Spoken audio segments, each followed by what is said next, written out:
Watching Mountie Esports. I mean, gotta be the Mounties, right? The culture here is unmatched. The Mount Aloysius Esports program.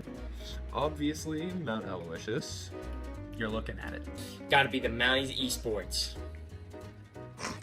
Cool.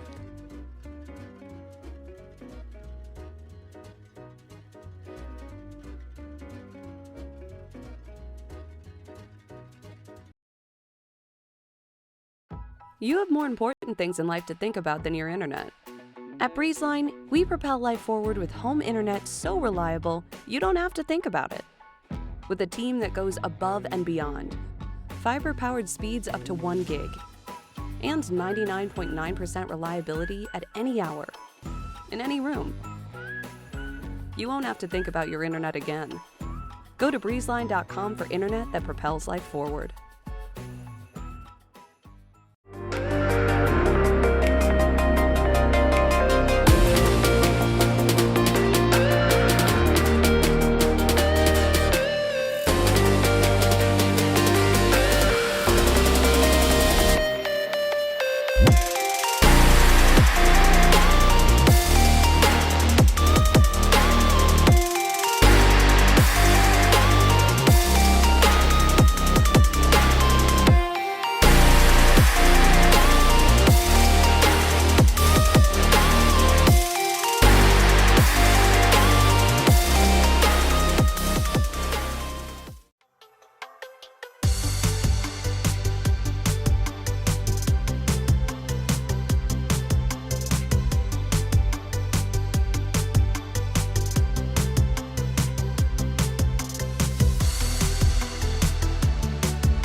Here at Mountain Esports, we take it to the next level.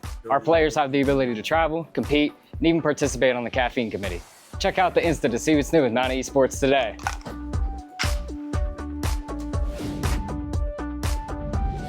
At the Mount, things are, well, elevated. And it's not just because we're on a mountain. The experience at a small college like Mount Aloysius is actually personal. The faculty and staff know my goals. It's a level of support you won't find at other colleges. And the Mount backs it up with career-focused partnerships and majors. As soon as I visited, it just felt like home. That's what makes this place different. Makes college elevated. Mount Aloysius College.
In the meantime, JoJo, both supports down for Westmont Hilltop, and Penn Manor just doesn't miss a beat in this. I mean, talk about a team playing almost flawlessly here together.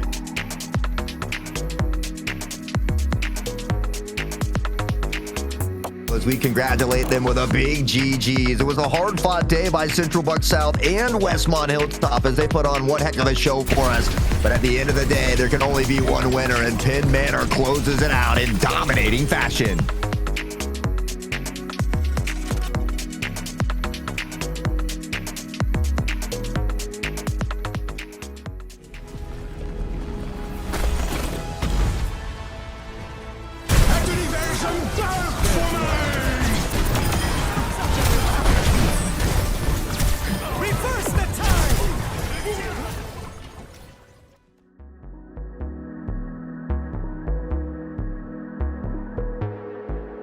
direction. We're going to be seeing the flank coming out from the Venture. There's going to be the wall coming on from the Baptiste. But Leaf versus Bull going to be able to find a double kill with the ultimate. Make it a quadra. Make it a penta.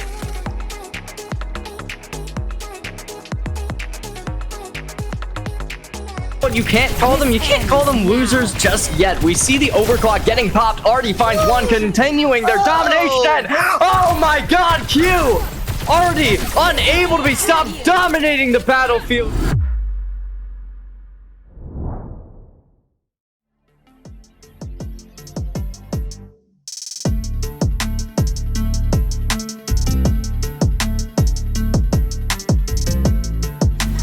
South, but they have now regained it by taking out the Cassidy. The anti-nade falls onto the Bastion, and with that being said, it is just a matter of cleaning up the front and back line.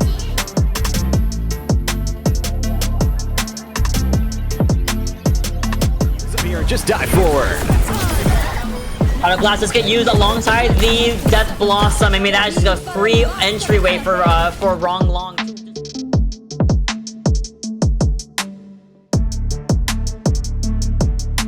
2 HP, now 0. And slamming the back, walking out of spawn. Homer Center simply not allowed to breathe. This is disrespectful. The tank is the one doing the... You can see like DPS players doing this sometimes if they're on a tracer.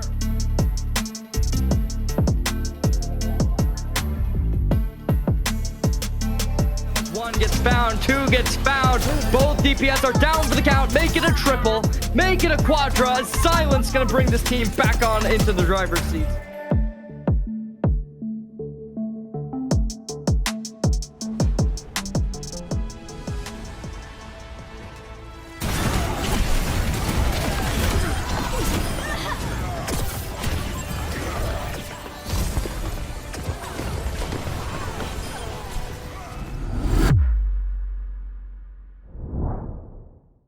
We asked 10 Mountie Esports players 10 specific questions, and these are their answers.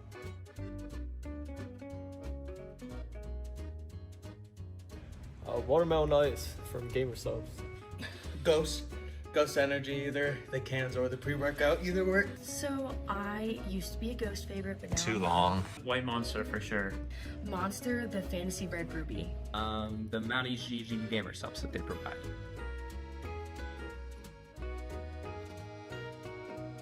Taco Bell, absolutely. McDonald's is so much better. Taco Bell has to be. I've eaten too much McDonald's since it's right down the street. McDonald's. I like the Oreo McFlurries. I'm gonna choose Taco Bell because it gives me less stomach problems than McDonald's does. McDonald's all the way. There's levels to this, and Taco Bell is at the top one.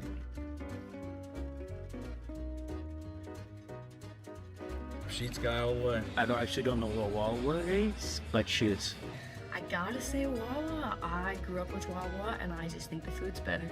Sheets is the best thing to grace our planet. I'd have to go with Sheets.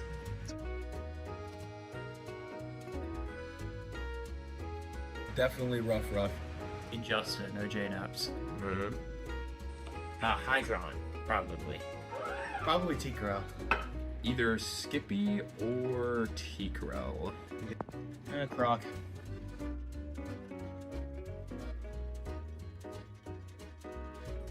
Pokemon Red for the Game Boy Color.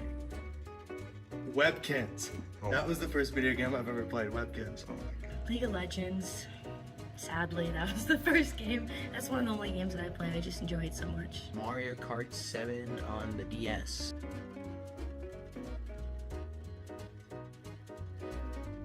No bully. Probably PGE. Some of the top now. Definitely PGE. Angry Ginge or somebody in that realm, like Speed and stuff, they're pretty funny.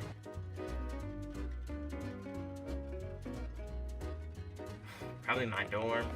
Definitely Birchie. I think the pond is one of the greatest schools you can buy. The library, it just got renovated, much nicer, much quieter. Definitely my room. Probably the IT area in the library.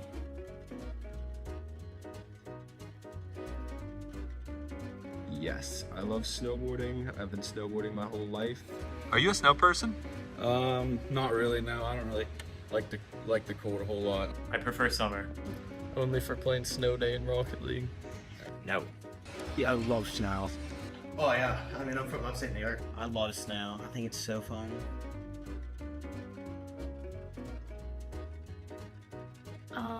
I think I would play, I don't even know. That's the only game that I play. Probably competitive TF2. Probably Rivals, yeah. I'd probably just play Trackmania. I think the culture at Smash is insane. I would love to play Smash. I'd probably play Madden. Gotta be Mount Aloysius College. You can't beat them. Mounties, obviously.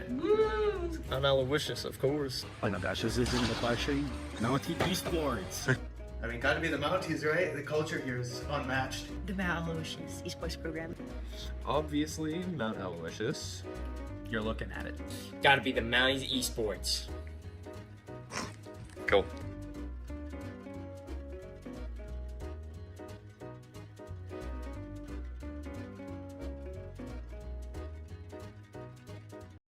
You have more important things in life to think about than your internet. At BreezeLine, we propel life forward with home internet so reliable, you don't have to think about it. With a team that goes above and beyond, fiber-powered speeds up to 1 gig, and 99.9% reliability at any hour, in any room. You won't have to think about your internet again. Go to breezeline.com for internet that propels life forward.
Here at Mountain Esports, we take it to the next level. Our players have the ability to travel, compete, and even participate on the caffeine committee. Check out the Insta to see what's new with Mountain Esports today.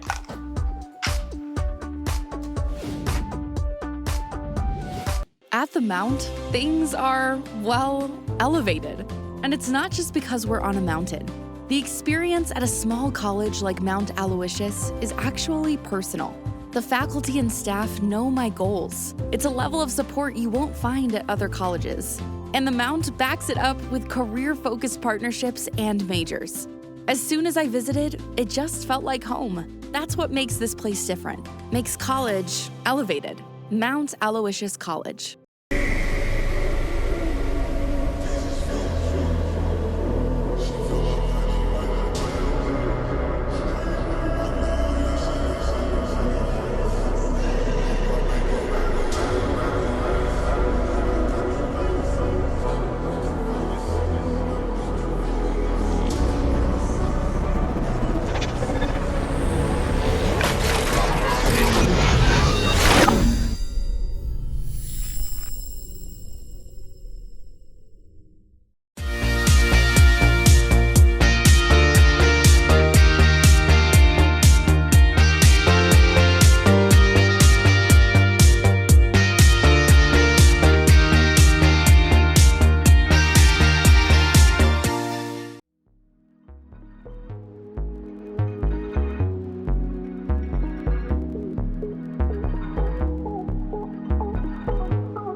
In the meantime, JoJo, both supports down for Westmont Hilltop, and Penn Manor just doesn't miss a beat in this. I mean, talk about a team playing almost flawlessly here together.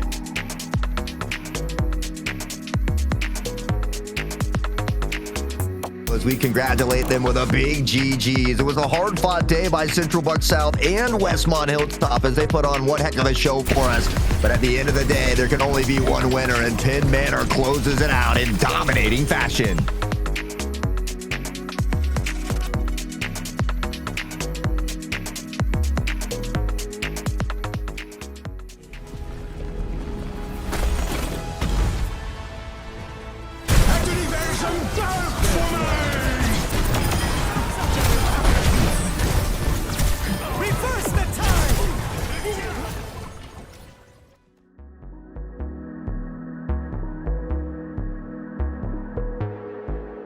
direction. We're going to be seeing the flank coming out from the Venture. There's going to be the Wall coming on from the Baptiste. But Leaf versus Bully going to be able to find a double kill with the ultimate. Make it a quadra. Make it a penta.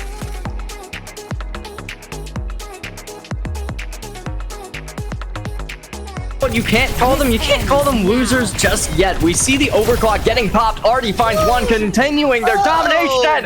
Oh my god, Q! Artie unable to be stopped, dominating the battlefield.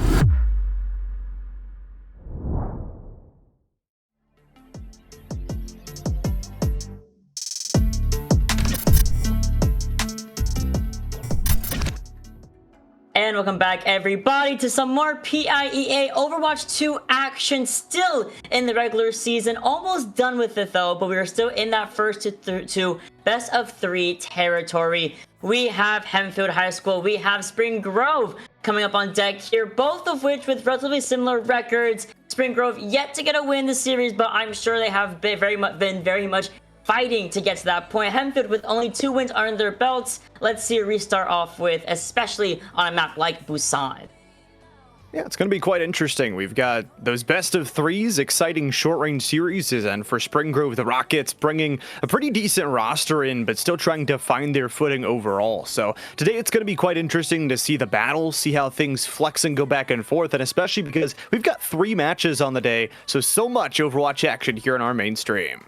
We sure do. And again, all of which are going to be starting off on that Busan map, all of which are going to be very much very fun to watch. Again, high school competition, it's all about fun. It's all about just what our high schools are bringing to the table, how they're envisioning the meta, how they're taking things as they wish, you know, with, of course, so many different changes happening, so many tanks that are so strong right now, so many DPS that have pretty much stayed consistent in the greater scheme of things. And also the backline has pretty much been a plethora of Wu Yang, Kiriko, Lucio, things like that. It's gonna be a fun one for sure. But again, Busan is one of those maps that I do really like because it kind of gives way to play so many different compositions. So many different play styles do kind of attribute itself to either or any of the sub maps on Busan.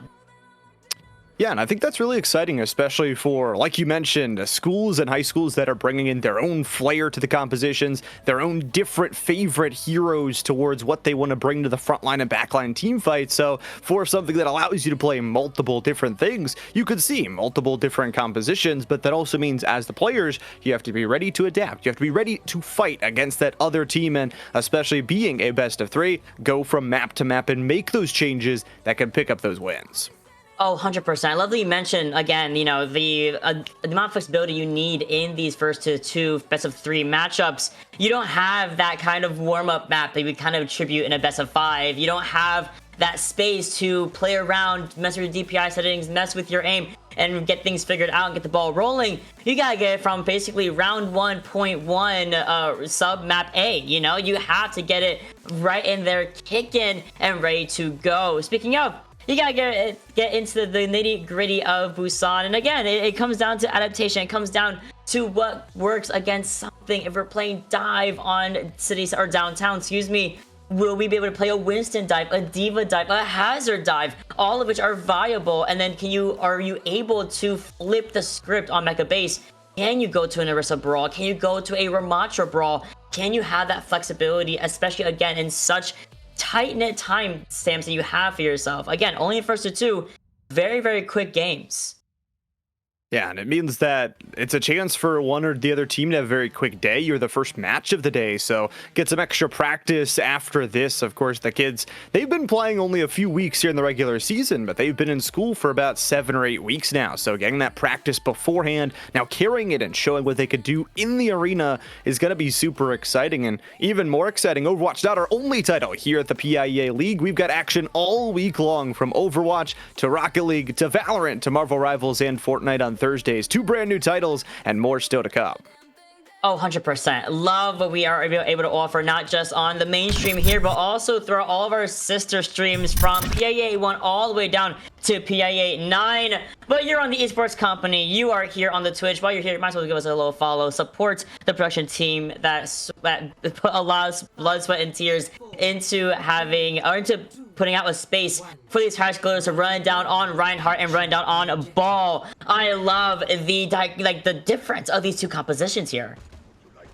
Yeah, going for some really different DPS, especially. I love White Snap bringing the Reaper in, can attack that backline. The Ball is going to be quite exciting, though. There's a lot of angles to swing from, especially in this sub-map, but the shield from that Reinhardt going to be interesting to watch for as immediately they dive into the backline.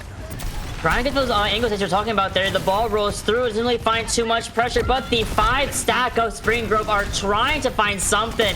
And Gremlin Boy, true to his namesake on that Junkrat, finds the opening pick onto the opposing Sojourn. That being said, at that point, you have Wiggly Monkey, who was unfortunately trapped in the Junkrat trap there. And that was going to be a very simple way for Spring Grove to not only get a clean 3-piece there, but also find the point in their favor. And I like who they targeted early there for the Rockets. They get to target the Sojourn, and that's so much damage you lose after that and the Hamster are done. You don't necessarily need to target the supports first in this composition fight. And it's very difficult because they're very slippery supports, right? The Moira has Fade, Mercy has the Guardian's Angel, but there's a roll through on 4 of the backliners. Now Wiggly Monkey backing out, going through the temple, now coming back to the Gong, goes to the power driver, doesn't find target of the Junkrat. Beautiful, but the trade happens almost immediately. And better yet, the pickup of the Resurrection from Riot Ranger and coming up on the Valkyrie and Coalescence. I mean, the ult bank here for Spring Grove is very strong for them. Hence, to be very, very careful how they want to use his minefield. Still keeping on the point, but the problem is they don't have the actual point unlocked to them, so this contest is all for naught. They've already lost one of their DPS early on, and Spring Grove just handles it well, uses both of those ultimates to perfection, and they're going to take it right back.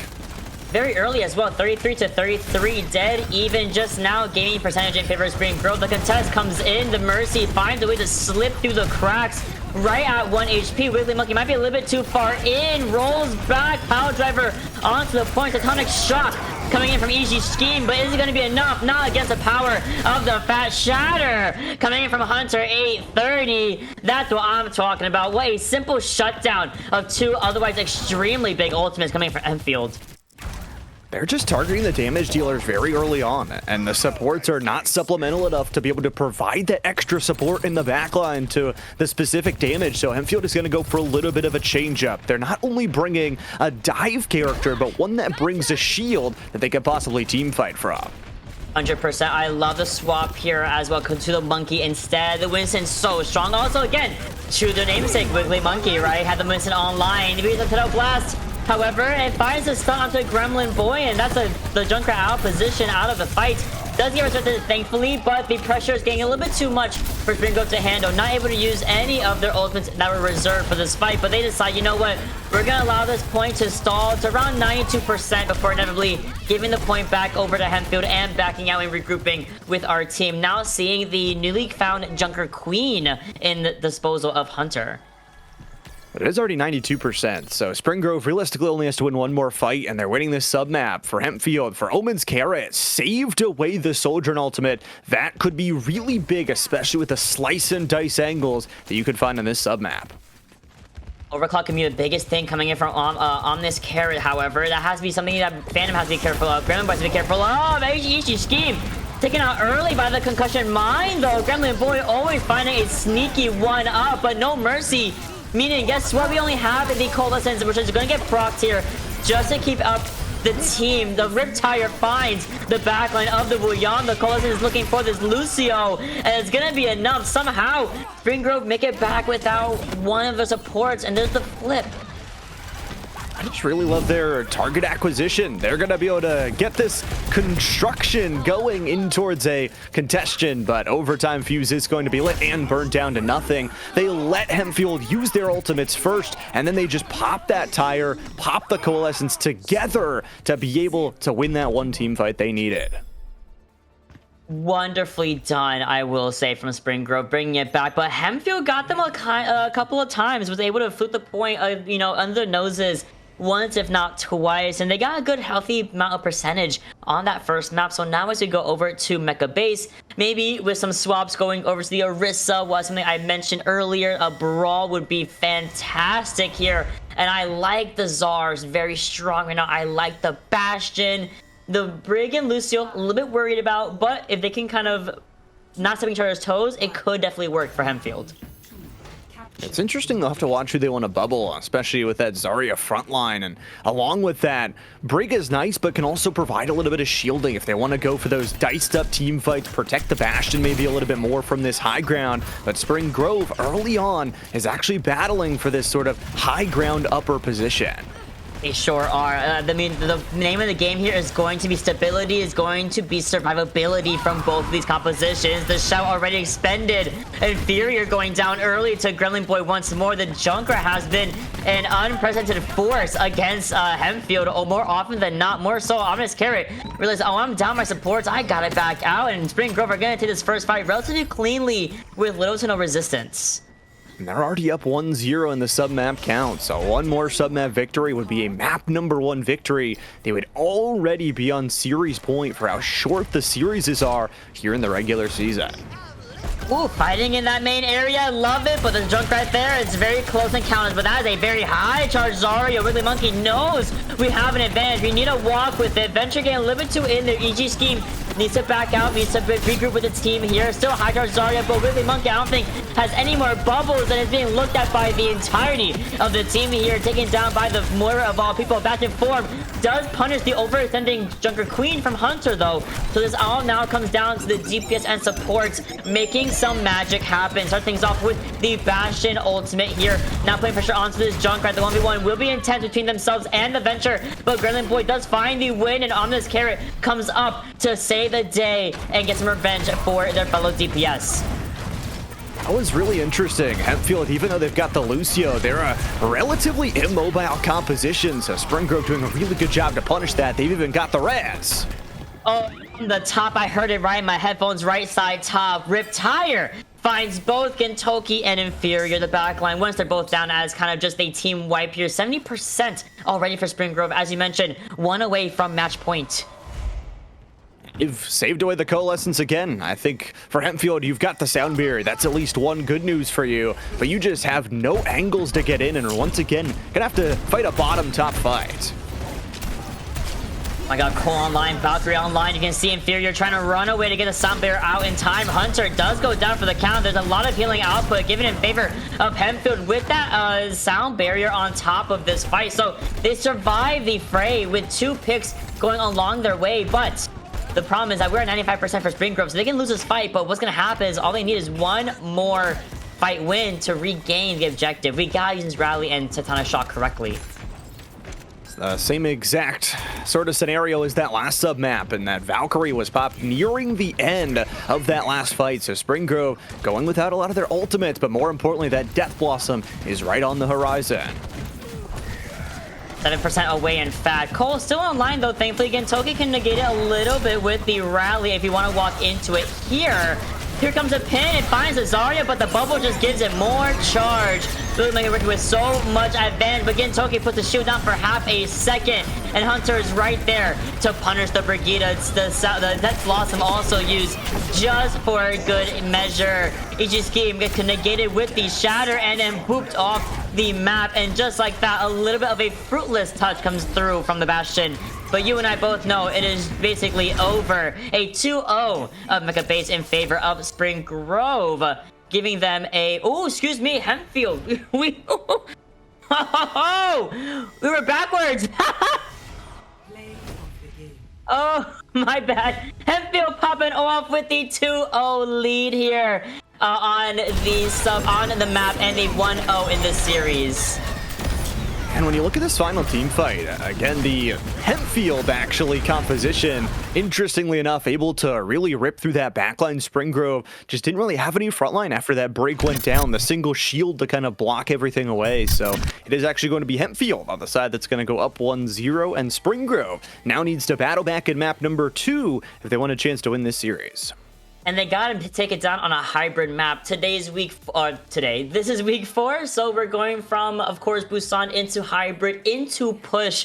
Some pretty tough map pools to go into, right? So hybrid, you have a plethora of options. Eichenwald is one of them. I believe Kings Row is one of them. I think Hollywood as well. So you have a couple of options. You have a couple of things to work towards. And I think their ball comp for Spring Grove was a little bit tighter. So I do hope that we do get to see it once again in action. But either way, I think the brawl or the dive from either team can definitely be used again as we move into hybrid. Yeah, I mean, it's a good idea, especially with the ball. It's just really good about delaying that payload push, but especially with a hybrid, one of the troubles I think Spring Grove is going to have is fighting and actually getting that payload unlocked, because you have to fight on a similar control point to what we just fought on in map number 1. They're going to need to find a really good front-to-back team fight, especially on that attacking side. So, of course, we'll have to see where Spring Grove wants to go. Usually, the Spring Grove team will get to pick of that map pool, and then the other team will get to select which side they want to go. So Hempfield, with a lot of teams, we've seen them pick the defensive side to go on first so that they can kind of set the tone, and we'll see if that's where they choose to go.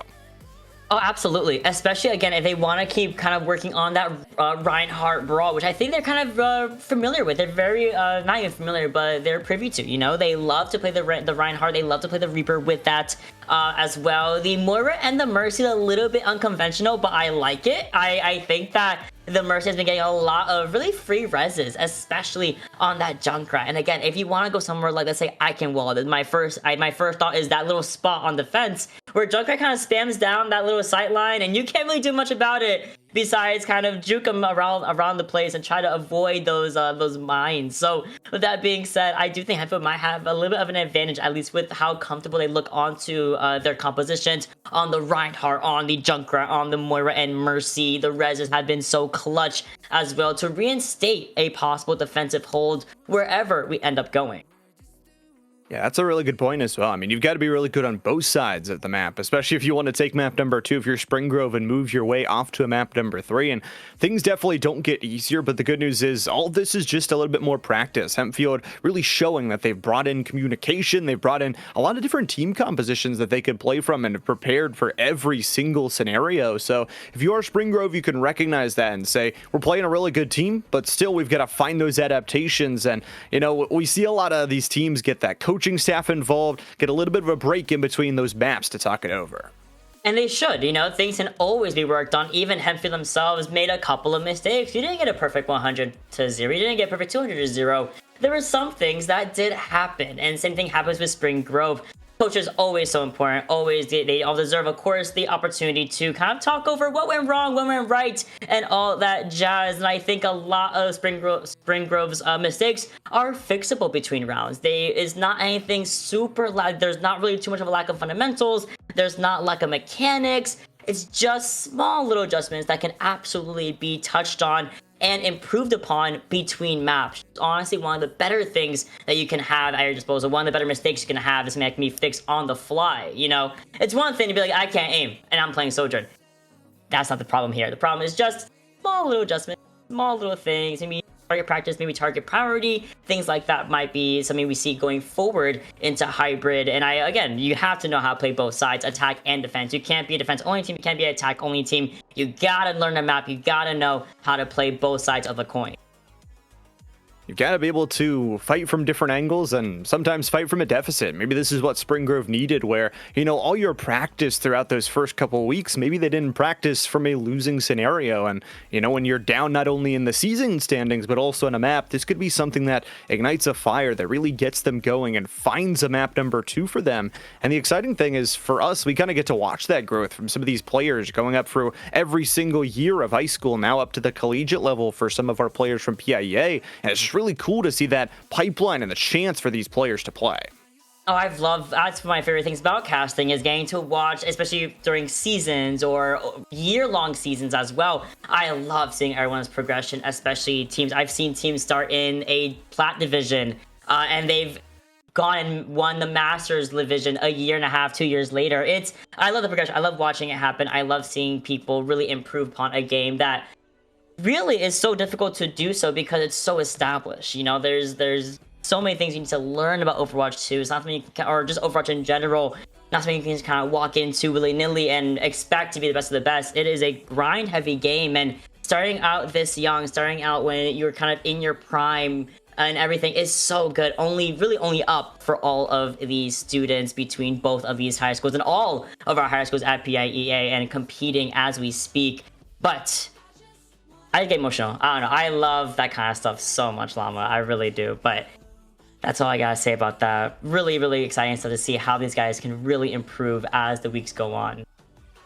Yeah, and as we talked about, as our week goes on, we've got even more action throughout the week. We've got our Night Owl streams as well, partnering with a few different colleges to showcase their action, getting to see Waynesburg, Mount Aloysius, and as well SFU from all across the board from a couple of their different titles. So you got to tune into those Night Owl streams as well. But also, if you guys saw those top 10 plays before the stream and want to catch them before they actually appear on stream, make sure you're hitting that subscribe button over on YouTube to check out all of the content that we are pumping out. And, you know, as we get closer and closer towards playoffs, we're going to have player interviews. I know we did some caster interviews last year, so no shortage of things you're going to want to watch. 100%. Love talking to the players as well, seeing their perspective, because it's always so different from us watching and kind of analyzing and seeing what's going on versus the actual fight planning, the idea behind compositions, sometimes some teams even know other teams' weaknesses, points of pressure, and they love to really get in there and find that kind of advantage in that sense. So absolutely, please tune in whenever you absolutely can.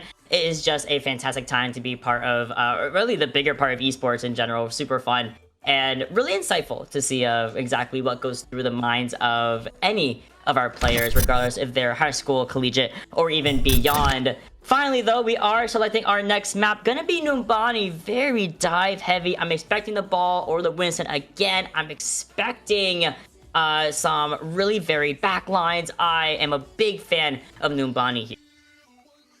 It's an interesting one out of the possible choices. Of course, we'll keep our map pool similar for the entirety of this day today. We'll obviously start on Busan, and then of course have that hybrid and Esport as map number 2 and map number 3 if necessary. So some of the teams playing later in the day get to look forward to that and maybe watch over what other teams are picking. But as we've said, a lot of these teams just go with that comfortability, and we'll have to see if Spring Grove can find that comfortability here in map number 2.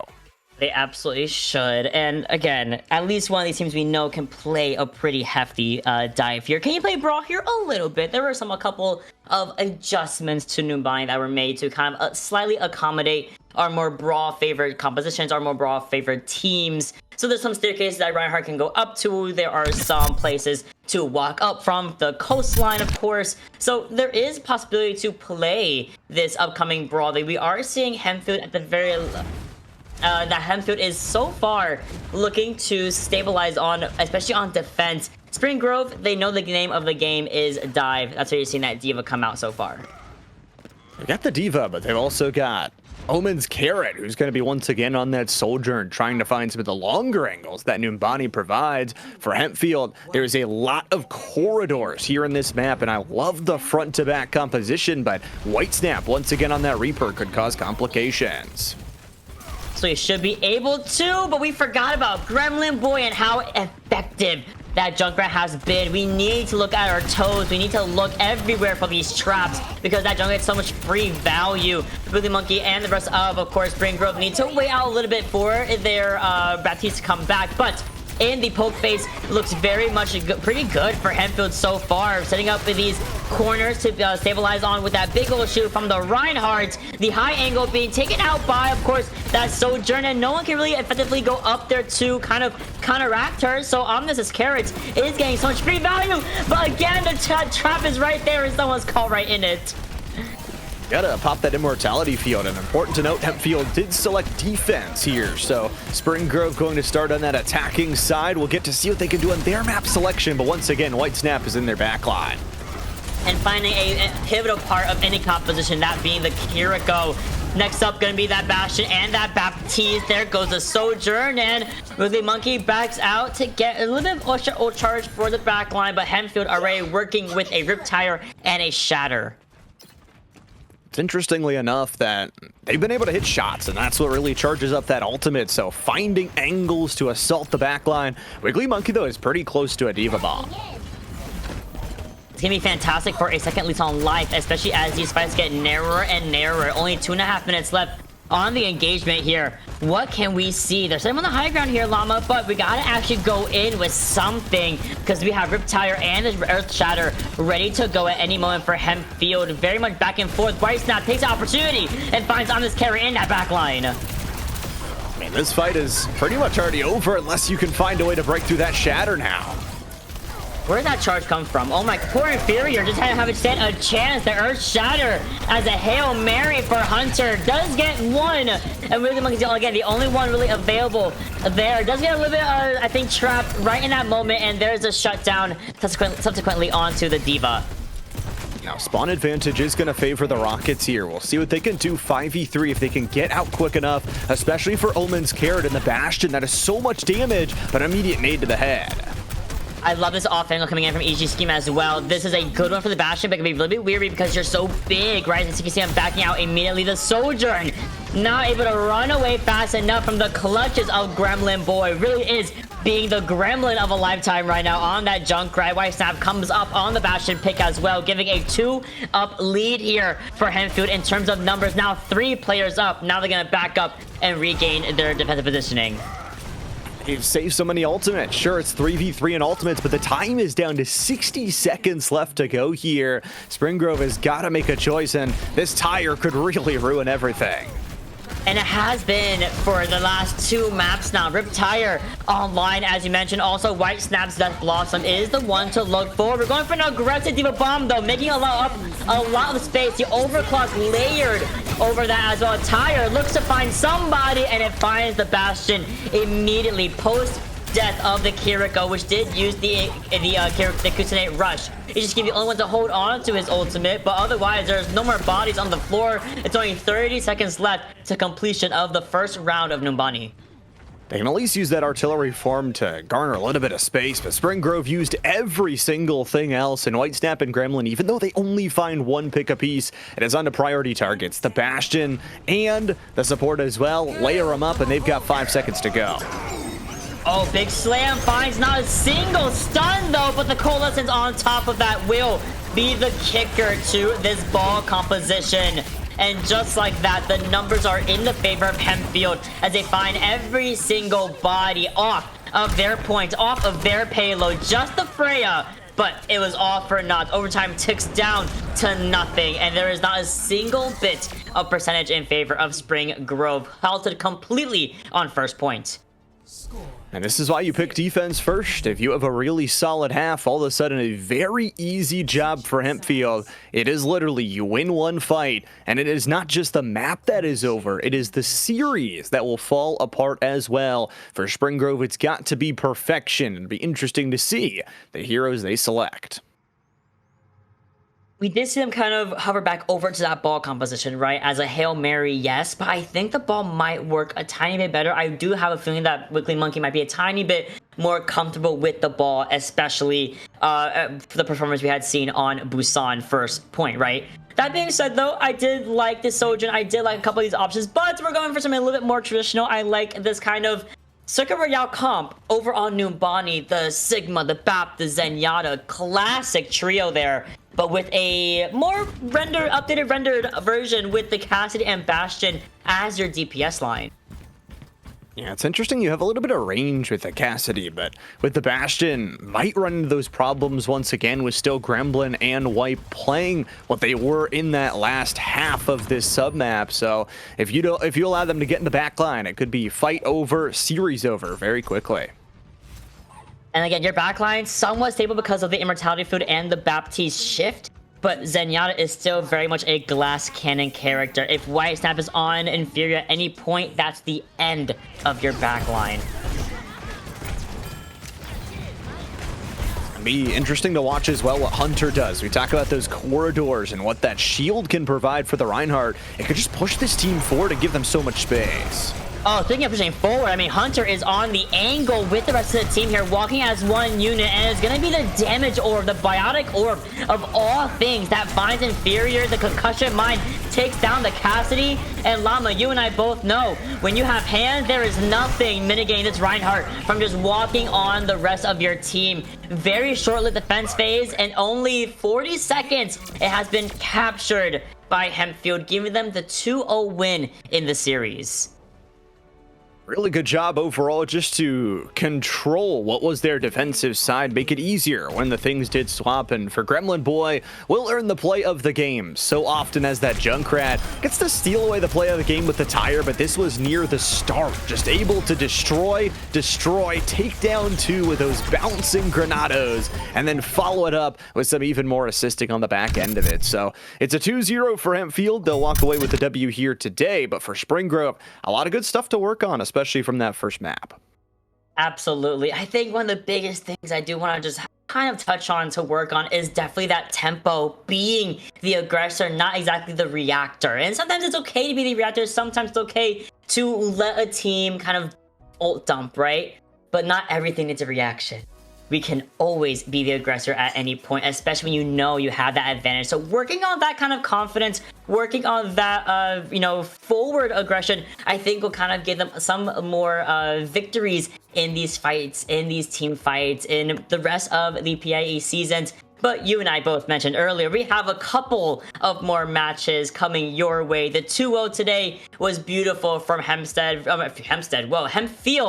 bringing us a wonderful showcase of so many different compositions, so many different playstyles, so much just good stuff, with kind of wonky characters like Junkrat, like Mora, like Mercy, but made it work all the better. In the meantime, though, we're going to go to a very quick break, get our next set of teams ready and loaded for you guys for the next series of PIA Week 4.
Dreams collide in sleepless nights. Stars explode through blinding lights.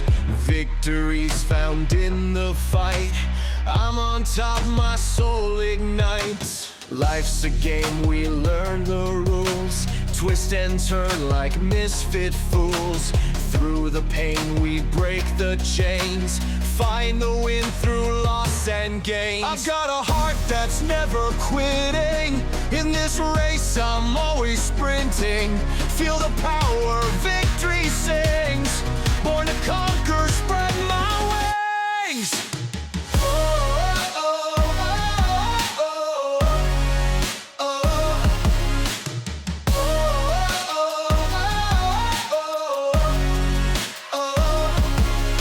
Castles built on hope's foundation. Rivers run with pure elation. Through the storm I'll find my way.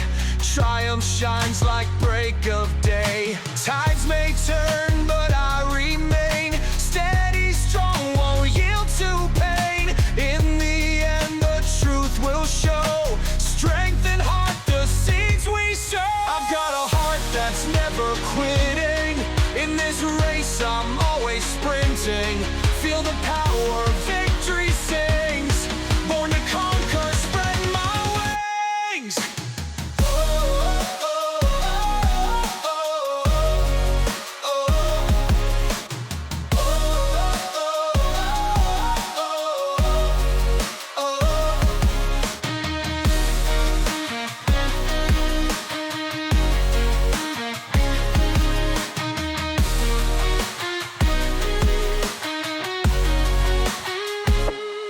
Tides may turn, but I remain steady, strong, won't yield to pain. In the end, the truth will show. Strength and heart, the seeds we sow. I've got a heart that's never quitting. In this race, I'm always sprinting. Feel the power, victory sings. Born to conquer, spread my wings.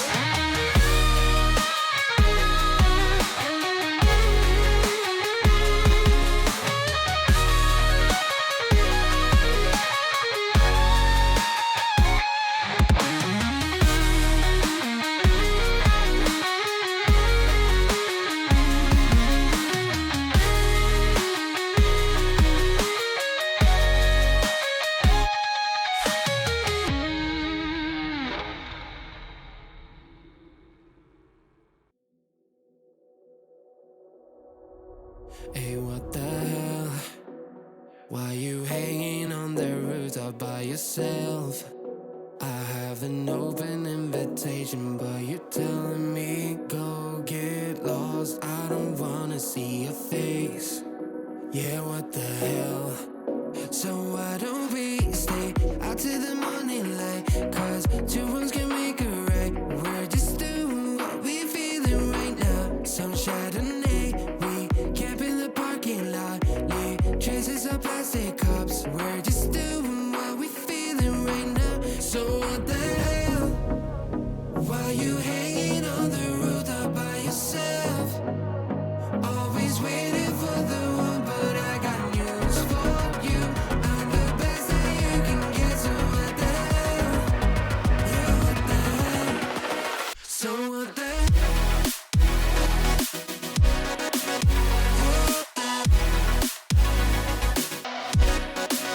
So what the hell?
Go ahead and beat me.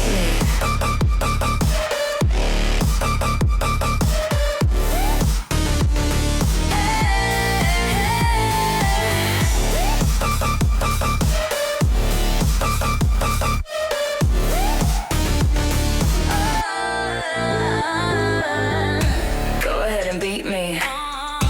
Go ahead and beat me. Don't hold back. I wanna see you try.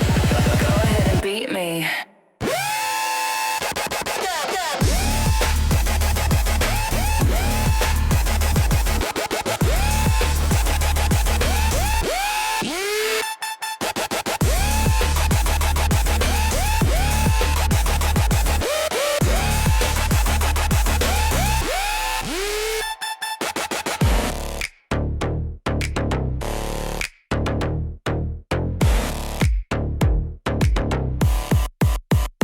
Go ahead and beat me.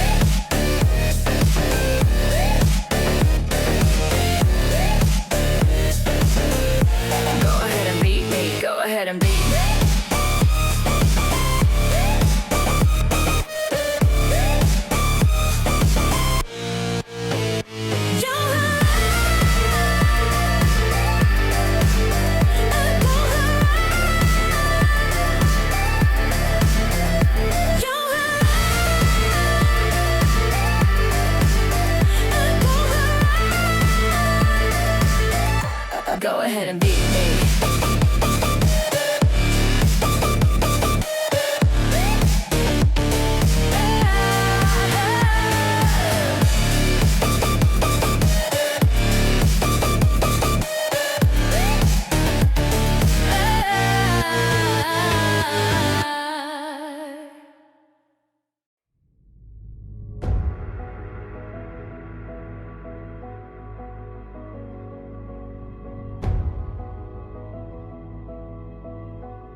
Thought another goal is all we needed. Taking second chances till we bleed.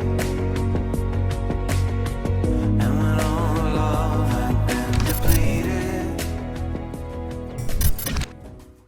And coming off the heels of our previous series, a beautiful 2-0, we are now going into our next series of the day. We have another best of 3 coming your way. We have Garnet Valley coming up against Albert Gallatin. Again, we're going to start things off on Busan. It is first to 2, best of 3, so very quick games we could have for us today. Excited to see what our players do showcase to us this time. I'm Mott, joined by Llama, and I am excited to cover yet another series with these two teams. High score. Yes. Series 2 out of 3 on the day. It's going to be a good one. I'm excited for even more Overwatch action because getting to see Division 1 and how it shakes out, kind of different from last year's format where everybody's just going to get their matches, and getting to see what those records stack up against. We get the playoffs here in just a few short weeks around the corner and get to see who's going to be the best into fall and then who can consistently carry that into spring and maybe play for one of those state titles is always super, super exciting.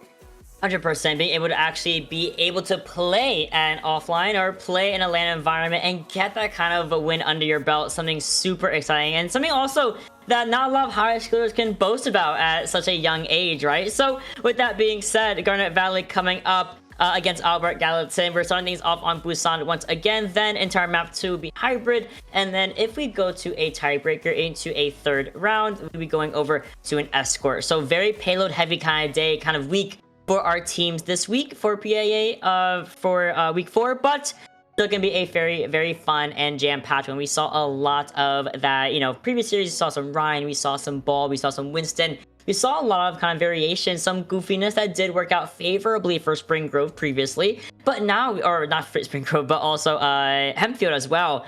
But things can always change around. I love to see what our high schoolers do bring out, especially because it's kind of more of a comfort game name of the game and not exactly something that's super hard meta. Yeah, absolutely. I mean, it's a lot of what you've practiced, what you're good on, maybe what you've been grinding and ranked in the off season to get towards this point. But also for a lot of these teams, they get to kind of watch everybody else. I think one of the fun wrinkles is that everybody's games are on tape. You can go back and watch every single one of them, what they did well, what they didn't do well, but also you can watch your own games. I think that gives a lot of player feedback where they can go into the VOD review room, spend about 30 minutes to an hour on a given week and get better and better by realizing some of those mistakes. 100%. And the name of the game is always about VOD reviewing, of realizing your own mistakes and bettering them, not quite, you know, diving into that rabbit hole of your own mistakes. Just kind of changing them around and turning them to a new leaf and getting, subsequently, you get better at the game by doing that. And also just being able to play in a team environment in of itself is relatively difficult to do for a lot of players, outside of Overwatch, of course, just in general, a lot of gamers. But we start things off on Mecha Base this time for Busan, and you can already see Albert Gallatin looking at the very hard rush of the Queen with the Reaper. Garnet Valley wants to be a little bit slower, wants to be a little more stabilized with the Ramatra and the Juno Kiri backline. It's going to be really exciting to see what Nikto can do here on this Reaper from Garnet Valley, a returning player here towards this Jaguar team. This is someone that can target the backline, maybe take that Ashe out of the mix, and for Junker Queen is going to be looking for those long lurking hallways, especially with that ultimate. If you can hit 4 or 5, that healing is phenomenal. Oh, a good rampage, especially in a brawl like that. Gotta be worried about the Suzu, though, from Dave, but otherwise, let's start things off. John immediately rapes in, and it gets immediately punished by Crazy Kids. I mean, that is a cast that you do not want to face on head first without any sort of back or any sort of plan B. That being said, though, they're wrapping around. You can see Albert Gallatin are being surrounded by the brawl of Garnet Valley, just allowing Crazy Kids and Nikto to just start running rampant. And with that being said, John realizes, oh, I gotta back out, and we gotta get the point over to Garnet Valley first. Garnet Valley, a lot of really good ultimate charge for Albert Gallatin. Both their DPSs really not getting anything, so having to get into these next fights with lower ultimate charge, you have to find alternate angles to approach, and they're going to go straight up the stairway. Nice little angle here. Love the sight line that we do see for the brawl. The Zenyatta is already very low. Tweak very needs to be a little bit more weary about why picking this Cassidy here for sure. But you can see how stuffed out Albert Gallatin are kind of playing here. They're not able to walk in because of their mount. They're not able to walk in because of this Cassidy or this Reaper. They need to find a different angle, or they're going to be suffering an extended poke phase that they cannot take as a Joker Queen. They're going to speed in though. I see now they're going in for a little bit of an angle, trying to mitigate John, who is trying to open up the fight here. But the Annihilation and the Deadeye combined will be the kicker for the entirety of Albert Gallatin.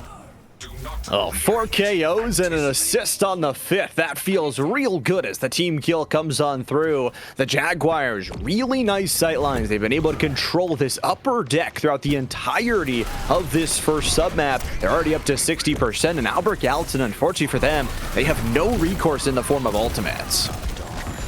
They don't, and they're gonna have to go up against Dave's Kitsune Rush. Physics finds a way to get out, charges towards the mini pack, but that pummel does in fact go through that big old shield of the Reinhardt. So as you can see, it's very easy for Dumpy Chicken to just kind of walk on everybody. Slight contestant coming in from John, but very short-lived. That's going to be a stumble out as well, so 15% left to go. Albert Gallatin going to have to go without their star DPS in John. Neon needs to supplement that damage, and they're just ramming their head through the brick wall of this upper stairs. Looks like they're going down the lower end, though. The corridor is the name of the game for Fish Sticks, but the healing output a little bit lacking between Dark and Tweak. Not because of the players themselves, because of the characters. Very short, very slow healing per second. Giving so much advantage to Jumpy Chicken to just kind of walk up and really giving a 100% to nothing favor for Garnet Valley of Mecha Base. Really good early fights from the Jaguars as they go up 1-0 in this first map. Of course, best of 3, got to win 2 maps if you want to win the series, but really loving what Jumpy Chicken was able to do for Fish Sticks. When you're playing on that Ramatra, you have to play for the team, and so often was reorienting that shield to try and protect himself, but then all of a sudden the other 4 members of the team were completely exposed. For Albert Gallatin, they must win this submap number 2 if they want to bring it to a 3rd. It'd be a tough one, but I like that Albert Gallatin are trying things differently. We have Soldier, we have Bastion, we have Sigma, the Baptiste, the Juno to mirror that speed composition, that speed boost that Garnet Valley do have for themselves. A little bit of a team huddle here, and they walk out.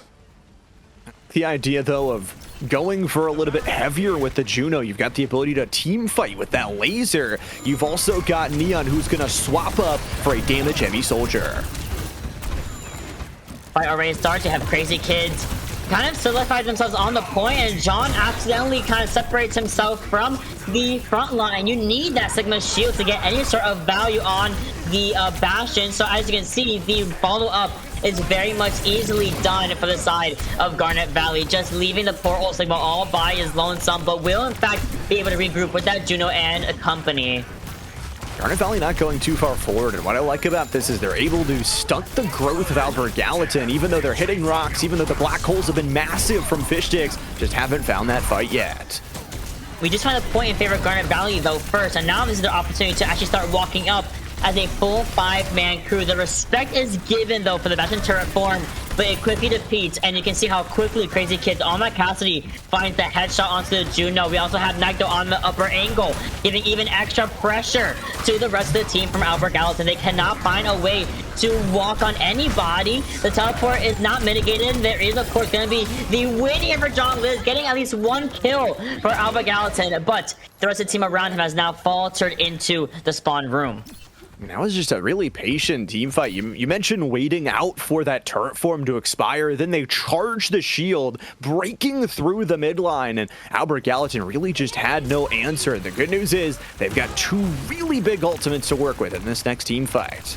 Also, John is off. Bastion goes to Tracer. Going to be forcing a reposition from Garnet Valley by going to the objective proper on that corner. Does force the recall. And you can see how lonely Jumpy Chicken is as he gets forced to flux. And the Ramatra is now longer in the engagement. A 5v4 has finally opened up for Albert Gallatin. Can they find even more value? Well, Crazy Kid does find somehow, some way to pick onto John Liz. We're going to be actually walking with a double kill of the Death Blossom from Nike, though a triple has hit the stage of downtown, and Garnet Valley have solidified the fight win with that Ramatra.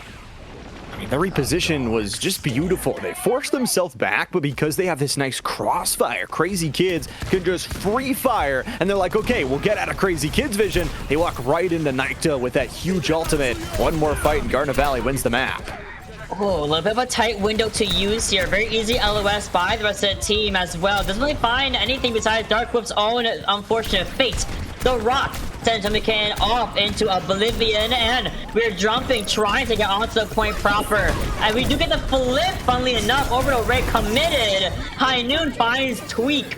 And it's a very short-lived, around 7% we're going to get for Albert before we go back in favor of Garnet in overtime. That's going to be this first map going over to Garnet Valley. The Jaguars get it done here in 2 sub-maps to take map number 1 on Busan. I think just the patience, again, to reiterate what I had already mentioned in that last team fight, it happens again near the end. And Jumpy Chicken going to earn the play of the game, have got to assume it was the 4K plus the assist on the end of it, and just knowing when to charge forward, the health bars are low, gets the pummel to connect, and then takes down the tank last. Target acquisition perfect to make sure the support's drop first, and it's all nice, easy, and breezy. Now, as we were kind of mentioning for our last series, it somewhat feels tougher this week to be a team that loses map number 1, because sure, you get to select where you're going to get to go, but you're most likely starting out on attack on that hybrid, and that could be really tough if you didn't have a strong map number 1.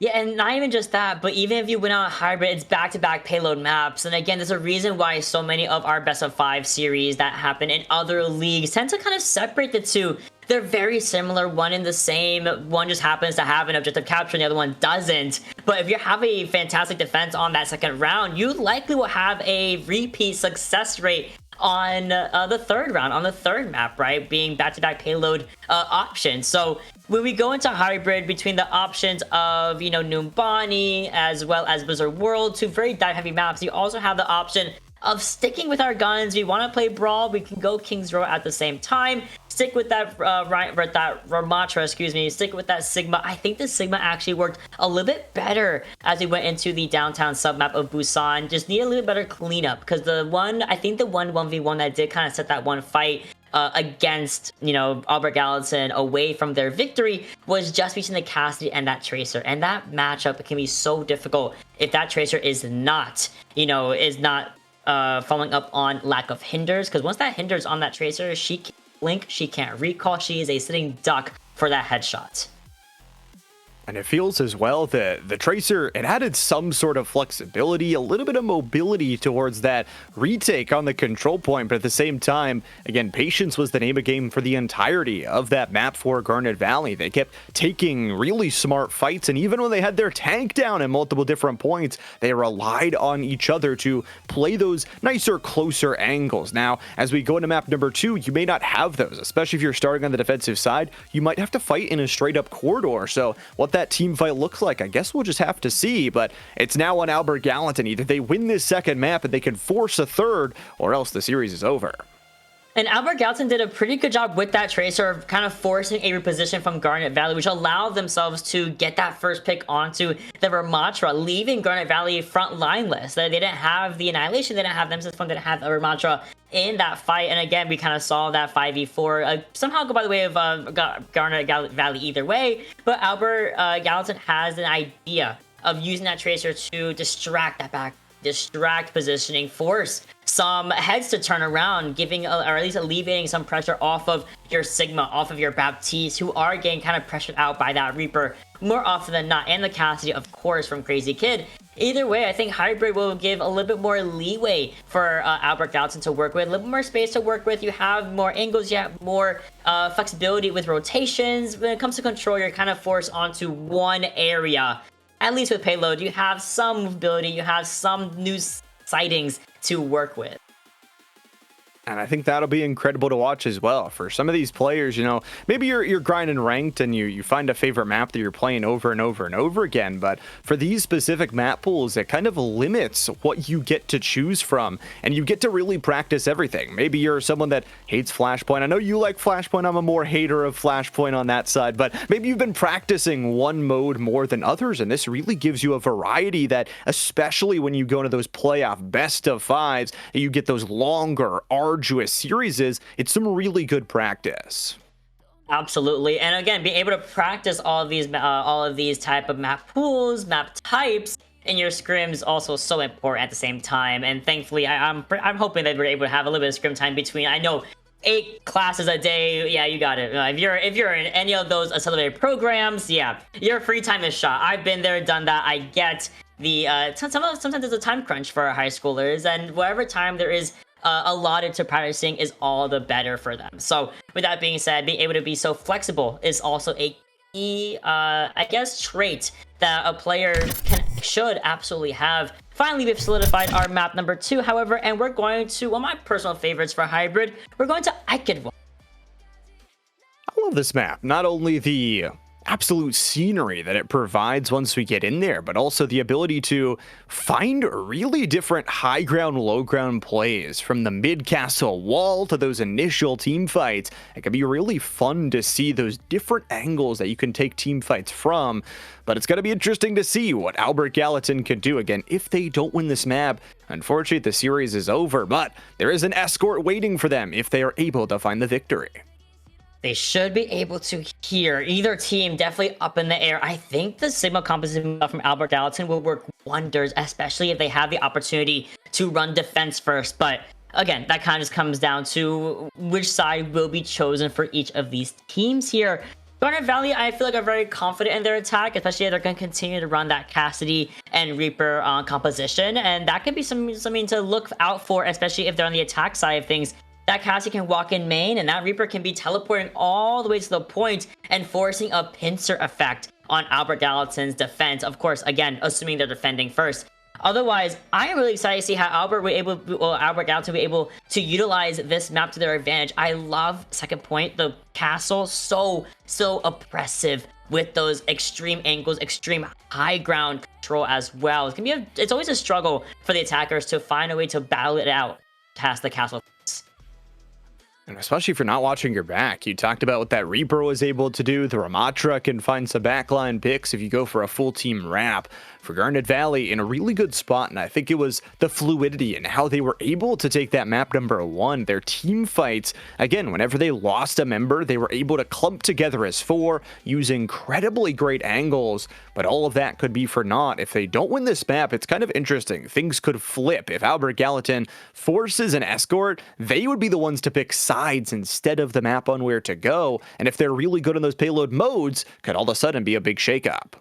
Oh, it absolutely could be. And again, this is one of those map pools where I would just be like, oh, we gotta get our A game on for these payload maps, because they can be so... They're so different to your flashpoints, to your controls. Even Push, to an extent, isn't quite built like your payload map. Some teams are exceptional on your hybrids and escorts of the world, and they struggle a little bit more with being more, forced in one area on a control, on a flashpoint, for example, right? So this can make and break a lot of teams, especially, you can't get comfortable, is what we're trying to say. You cannot get comfortable if you're Garnet Valley. Yeah, you got a 200% to like maybe 10% on control between the 2 rounds, right? But you can't expect that 3-0 on Eichenwald. You can't expect that 3-0 on payload. Gotta keep that on escort. You gotta keep that A game up. You gotta keep that mental strong and not get too lax.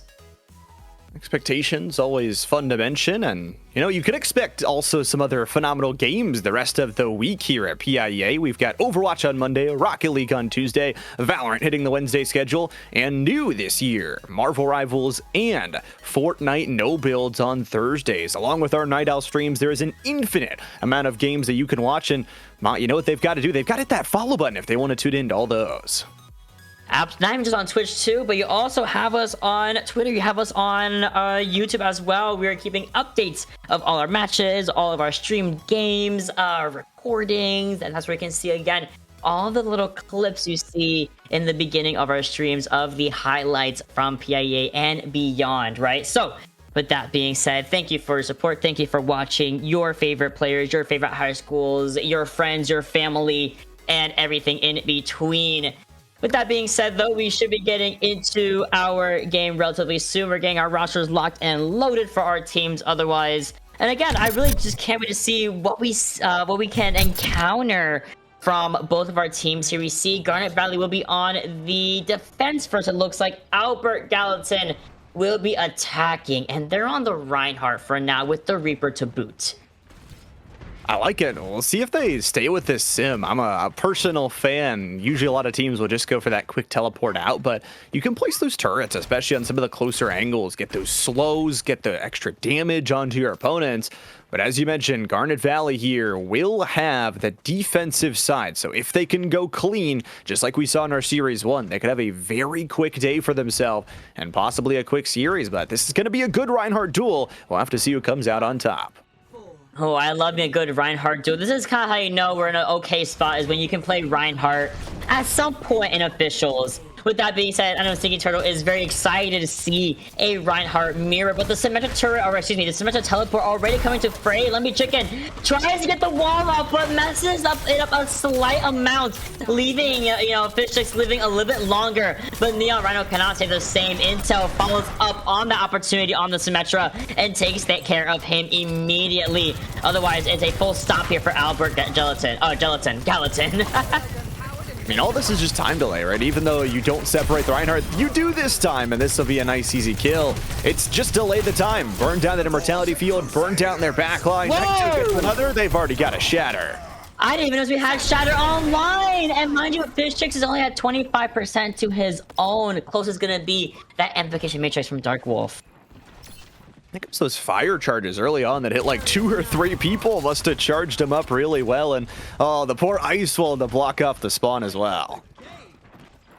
Okay, a little bit of that poke phase happening. A little bit of that interim phase. We're going around the coastline this time. Please pair that boot from that Lucio. Intel is looking for it. I know Intel is smelling for it, but they're trying to find a way through. They're trying to find a setup with this turret. Will it happen? Well, not quite. Here goes going up the stairs so far. Okay, they're kind of taking their time here, Llama. And time they don't have a ton of. 2.5 minutes, still no ultimates on board. And Albert Gallatin need to be very careful because, again, just a full 5-man waiting on the other side, especially with that ice wall. They can cut you off from your backline.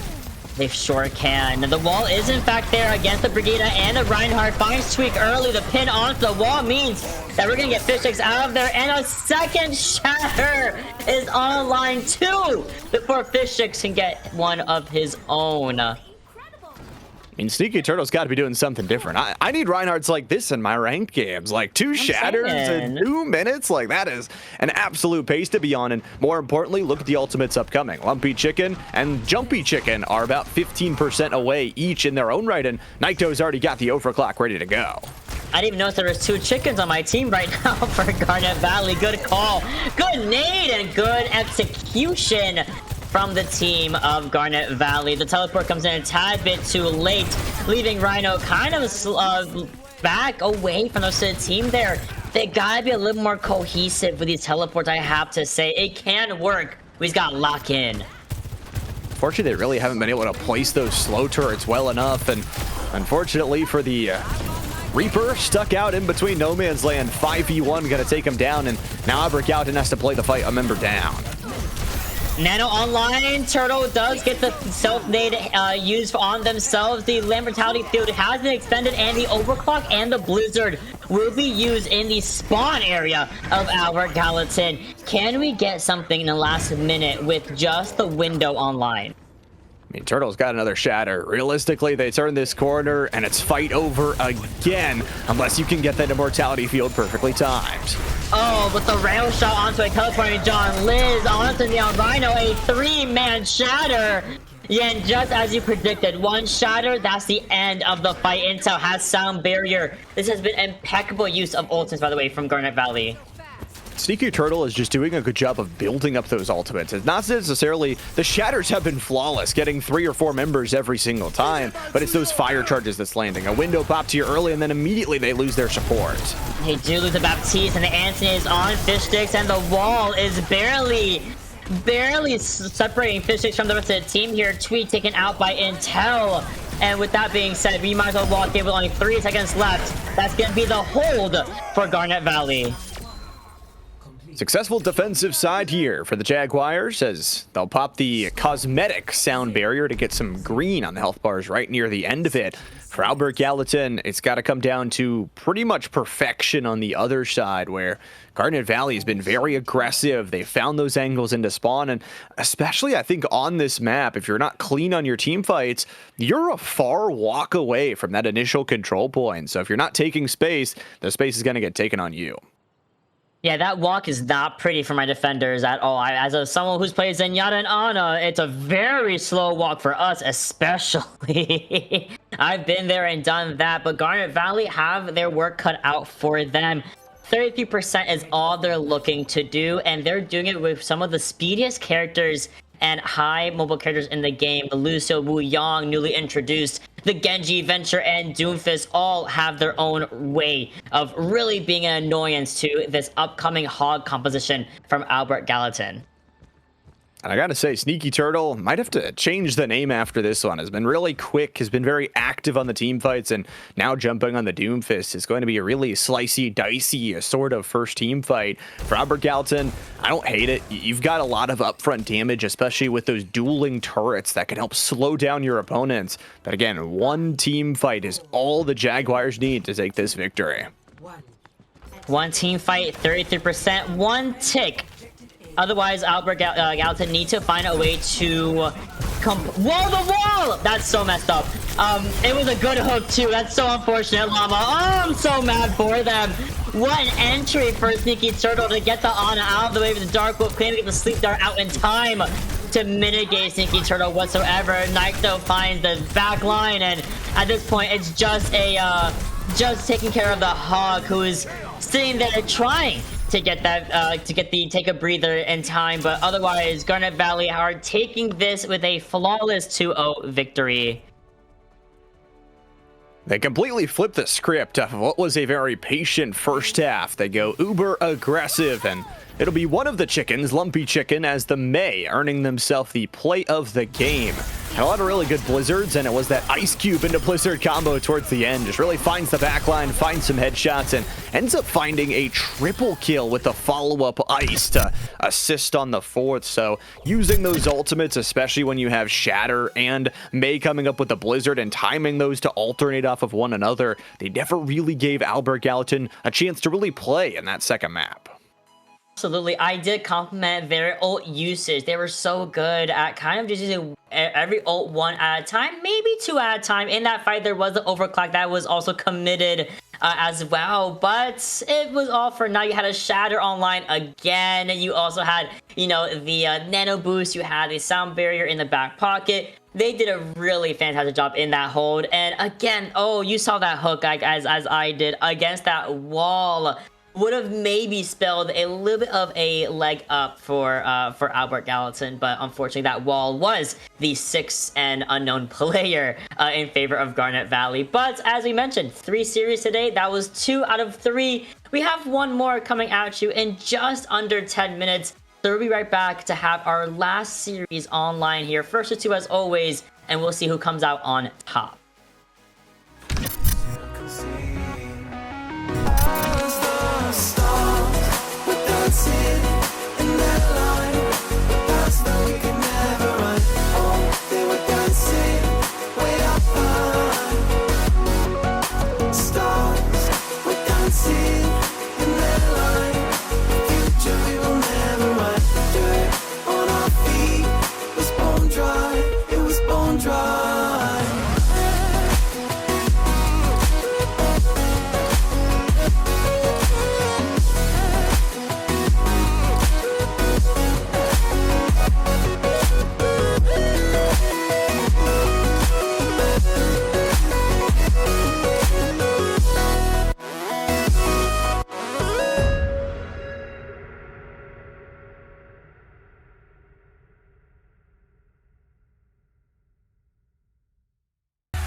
inside, it's unforgivable.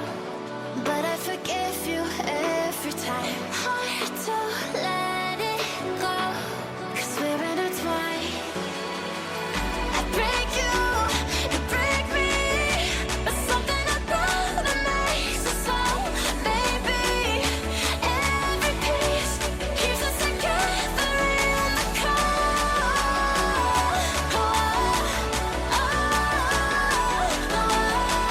I break you break me, holding our love in chains of gold.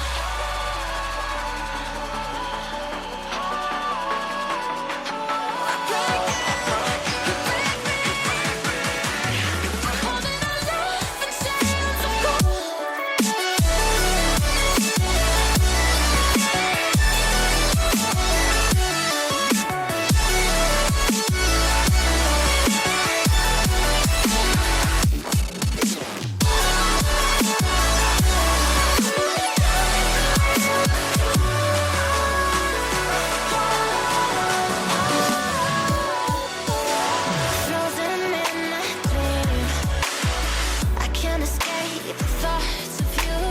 If I try to leave, when I'm with you I can't move. It's unforgivable, but I forgive you every time.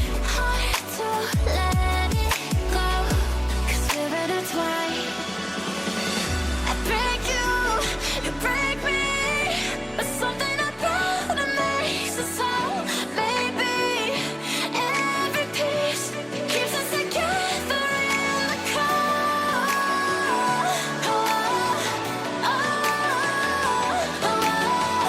I break you break me, holding our love in chains of gold.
I'm stuck inside of these walls with you. I don't recognize who I've turned into. I'm losing hope in getting myself back. Everything around me is starting to turn black. Don't tell me you're hiding, can't tell me how wrong I am. Tell me how it's all my fault.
you play and just say goodnight. And now I'm beside myself, don't want your fucking help. Let me just go, let me just go. And don't you lie to me and say it's all okay when it feels like I'm drowning. I hate to say goodbye, but it's time to go. All I need is someone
come over here. I see it in your eyes, I feel it in the air. I know you're going through it, you know I've been there. But life is like a highway, it ain't always fair. It's how you persevere, chasing the wind. Gotta love it while you can. In the moment, let it in. No holding back, can't pretend. Chasing the wind. Gotta love it while you can. In the moment, let it in. No holding back, can't pretend. Look at you now. You finally did it, finally made your mama proud. Yeah, they doubted, but the fire never drowned. Your haters in the crowd, all eyes on you now. Chasing the wind, gotta love it while you can. In the moment, let it in. No holding back, can't pretend. Chasing the wind, gotta love it while you can. In the moment, let it in. No holding back, can't pretend. Your friends, they talk, saying you should be the one to stop. They say you're wrong. Don't you let them get into your thoughts. They're gonna tell you anything, but that's not the way you should think. You're a star, gonna win it all. Chasing the wind, gotta love it while you can. In the moment, let it in. No holding back, can't pretend. Chasing the wind, gotta love it while you can. In the moment, let it in. No holding back, can't pretend.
And we're back, and it's been back-to-back 2-0s for our 3 series we've had so far. Upcoming 3 series we had so far. Will this be another repeat? We'll find out in just a bit. Here we have Reach Cyber Charter School coming up versus Hollidaysburg Area High School. Gonna be a fun one, but like you said, we've been watching, you know, a little 2-0 on Busan into whichever payload, whichever hyper map has been the name of the game. And again, will it be the same song and dance? We're gonna find out relatively momentarily. But Llama, what do you have for us about our teams today? I think I'm excited to see these teams kind of compete at a Division 1 level. I think for Reach Cyber, we've seen some of their Division 2 teams and now bouncing up to Division 1 and kind of fielding a pretty good roster. Obviously, you can play up, you can't play down. So a lot of teams have multiple different rosters and trying to get everybody a spot. But Hollidaysburg, one of the OG teams from PIA back when it was just TEC. So kind of getting that experience of having the coaching, having the facilities. We'll get to see what they want to bring out today. Well, looks like we're seeing, again, downtown of Busan as our first sub-map for this map, right? We have the Roadhog from Lola's alongside a somewhat dive-heavy composition of the Genji and the Tracer to an extent the Ana from Charcuterie.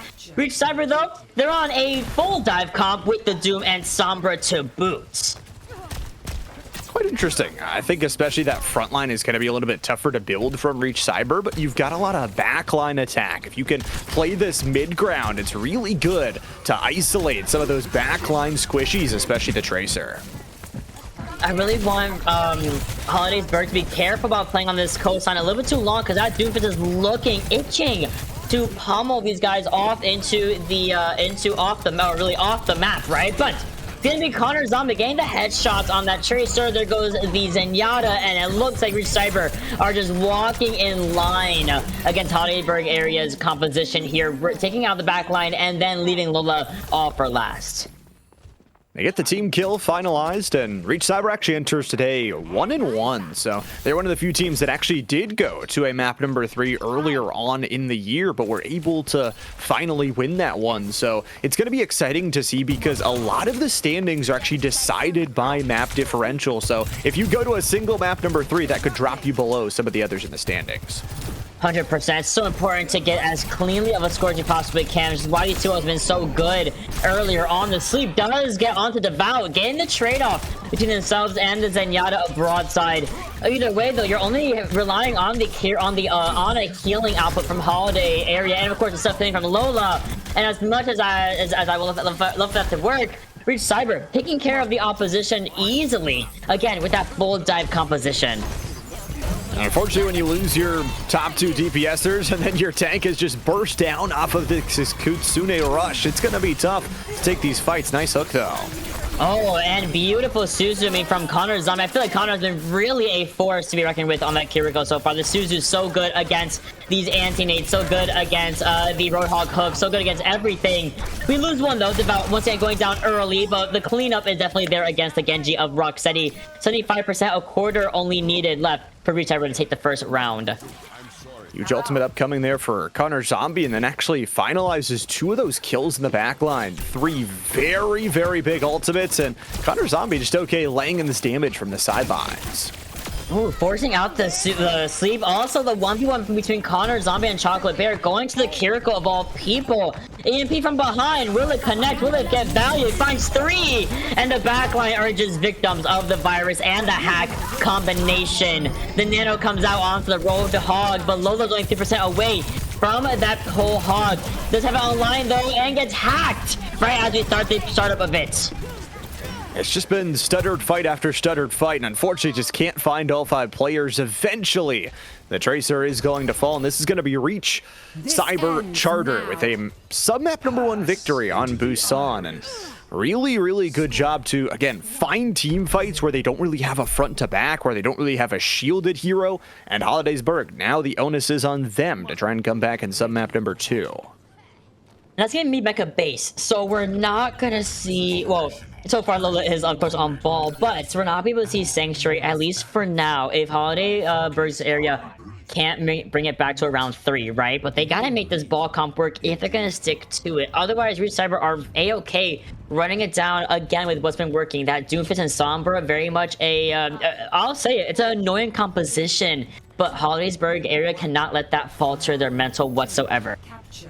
Yeah, it's really tough to fight against, especially with Connor Zombie playing that intermediate role. Had dealt a lot of damage in that submap number 1, and you don't really know where to look when there's so many players attacking you from every different angle. Absolutely, and they play it so well. Is the kicker here? Look at that. Your band gets the not power driver, excuse me, but gets the punch onto the ball. Unfortunately, you know, does get hacked out immediately. Does also get a little bit of virus action put onto them, and we're gonna be going back in to find Vall in the engagement. Goes for the power driver, forces the teleport out. But right now, Hollidaysburg Hollidaysburg area are the ones in the lead. Connor Zombie gets one up on the Cassidy, however, and thankfully your band is back to at least find a little bit of a advantage in the fight here. Goes to Zenyatta, and I mean, you exploded in that fight there. I mean, that feels really good, though, from Hollidaysburg. The entire time while they're taking down your band in the health bar, the percentage is ticking up. They're already up to almost 20% before the contest comes through. And it's not too shabby, right? You also got rid of the Doomfist. You're gonna get a late stagger onto Rocksteady, thankfully. So that's not too bad for Reach Cyber losing out Doomfist, trading off for the Genji. Either way, Connor Zombie, again, been a menace in the Kiriko, already has Rush first in this fight, mirrored by the rally from Charcuterie. That feels good. I mean, they've been hitting shots, they've been landing those ultimates, but Connor Zombie has to be careful they don't get picked out on those isolated 1v5s. Oh, speaking of the isolated 1v5s, I think it's gonna be actually your band who accidentally did find themselves in that 1v5 situation. The hack is on the mini pack, giving a little bit of ease to the defenders for now. No ultimates having been expended either way. Charcuterie goes a little bit worse for her on that Brigida, mitigates the hack, but the boop is there. Can we grapple back? We sure can, but we can't save the Brigida in time. Charcuterie's out of the engagement. Continuing rush does get brought onto the point proper, forcing the hack on the ball. And is there a kill? We're finding it, and we get it. I mean, that is just a really, really patient and well-delivered team fight from Hollidaysburg. They focus the ball first. As soon as the ball is off the edge, even though they're not dead, they find a way to team fight down low. 5v4 into a corridor with now 3 ultimates to boot in this next fight. They still have the rally, but that's all we have. We're only 65% to that Transcendence, and the EMP layered with that strike is just going to be the kicker. The minefield gets used to give a little bit of a safe space for Lola to walk away from, but we're following up on it easily. Can we get back in the spawn room? We sure do. Okay, there's that healing output, but I mean, at this point, you are walking into an overclock and a sound barrier from Reach Cyber Charter. It's just really tough. At least you have the ball to get a little bit of congestion. And that's a 1v5 ball with no real backup, and one of your DPS is down. Rally for the sound barrier for the rally. Who comes out on top? The overclock gets used in this small little corridor space. The Dragon Blade behind the Sojourn finds the kill onto Mega. The slice and dice to the Dragon Blade doesn't really find too much after the fact. Charcuterie trade off for the Sojourn at the very same time. The hack goes on to the Genji. Can we find some sort of ability for Hollidaysburg area? The Transcendence is thankfully there from broadside, but we're still losing numbers. We're still losing people despite having the insane healing per second offered from the Zenyatta. And with that being said, no more resources available for Hollidaysburg area. Even more so, the unfortunate C9 coming in from the ball. Reach Cyber's Charter gets the 200%, gets the 2-0 here on Busan. It's got to be a feel good for map number 1 here to give themselves the victory, and Connor Zombie actually going to earn the MVP play of the game as the Kiriko. And just being able to find kills, especially on a supportive hero, is really exciting. Plays that first one, lands the headshot, and then ricochets back to the right side to find an extra 3k on top of that. And when every single one of your players is kind of voiding the lines between those roles, it's really hard for Hollidaysburg to actually know who to target first, because it feels like everybody else on Reach Cyber Charter was just a powerhouse. It really did feel that way, right? And there were multiple times where, you know, Hollidaysburg were able to find a little bit of a, you know, body count in their favor. They were sometimes in a 5v4 in their favor, sometimes 5v3, but Reach Cyber Charter were really good at kind of being flexible with that. You know, they put their social on off angle, use overclock, you get a real shot on somebody. Of course, Connor was a menace on that Kiriko, getting these headshots consistently on characters that you wouldn't really expect it from. On the Tracer, onto a Cassidy, for example, taking them out of the engagement. And you just were able to speed everyone around with the Lucio or whomever was kind of left there with Reach Cyber, and they would bring it back very easily for themselves, especially if they were in a disadvantageous state, especially as we had seen multiple times on Mecha Base. I do think that Hollidaysburg, I keep saying in, but it's gonna keep saying for the Holiday. The Hollidaysburg, they had a couple of really shining moments. The minefield, I think, was a really good play to at least try to separate Lola from that front line or from the opposition and getting back to safety. The rally could have been a little bit more impactful, but I think it was a little bit too late. Earlier picks, earlier releases of those ultimates will, I think, be the name of the game here for Hollidaysburg to bring it back against Reach Cyber. Yeah, and they still haven't yet to win a map on this season quite yet, so it's still pretty early. Again, this will be their third matchup played, but just trying to find their footing, try and gather that team fight, and boy, if they had found just some sort of control on that point in submap number 2, they contested so well that could have built up the percentage, but now it goes to this second map. It doesn't matter how close it was. Reach Cyber able to take the victory in map number 1, and they are one map away from moving into the positive, to moving to 2-1 on their overall record. But it'd be interesting to see the battle, those changes, and if we get another ball, I think it's pretty exciting. We have a lot of ball players here in PIA, and it seems like every single one of them are pretty good at their job. Well, Ball's been a pretty okay spot as of late, especially, you know, into not even last patch, but the previous patch before that. He's been pretty chill, especially when you're able to couple him with a Tracer, with a Genji, a Sombra. We saw a lot of that as well just now. He's been pretty chill. It's also being played not even just in the high school level, but also all the way into the pro level, into the big leagues, right? So we have a lot of ball players. I think every tank kind of, they get filed into like three categories, right? They either have a pocket Ball, a pocket Doomfist, or a pocket Roadhog. All of them have it, and we saw all three come out today. So with that being said, we are going to hybrid next, right? We saw Eichenwald as a option. We also saw Numbani. So it depends on really where Hollidaysburg wants to go, you know, what they want to play. If it's going to continue to be that Ball, I feel like leaning towards a Blizzard World or a Numbani might be the name of the game here. Yeah, especially we saw in Eichenwald just last map how far that walk is. If you can't get consistent team fights, maybe you look for something that has a little bit closer, easier start towards it. And I think, again, it's really tough this week, especially to be a team that loses map number 1, because you're most likely immediately going to be thrust on the attacking side, have to try and fight for your life and really set the tone. Now, some teams that we've talked to absolutely love this, and I'm kind of that mindset where you put me on attack, good, I'm going to set the bar as high as possible so that you have to be the one to answer it on the other side. Today, though, so far, defense has been 2 for 2, and if I was a betting man, Reach Cyber would probably be going to the defense as well. Absolutely. I'm also a big fan of attacking first on any of my escort maps or the hybrid maps. I just think, you know, you think you might get a defense, you think you're going to full hold me, but I'm going to set the pace here as well. And sometimes it feels really good to get like a 3-minute time bank all the way on third point of a hybrid and really throw some defenders in for a loop there. And hopefully we can see that from Hollidaysburg as well. But it all kind of depends on where we are, what we play, and how we play it. A lot of things can definitely go pretty much away from them or for them, depending on exactly how we can actually break through that initial hold. I mean, hybrid can be so difficult because of how much an advantage defenders get on high ground, on sight lines, and angles.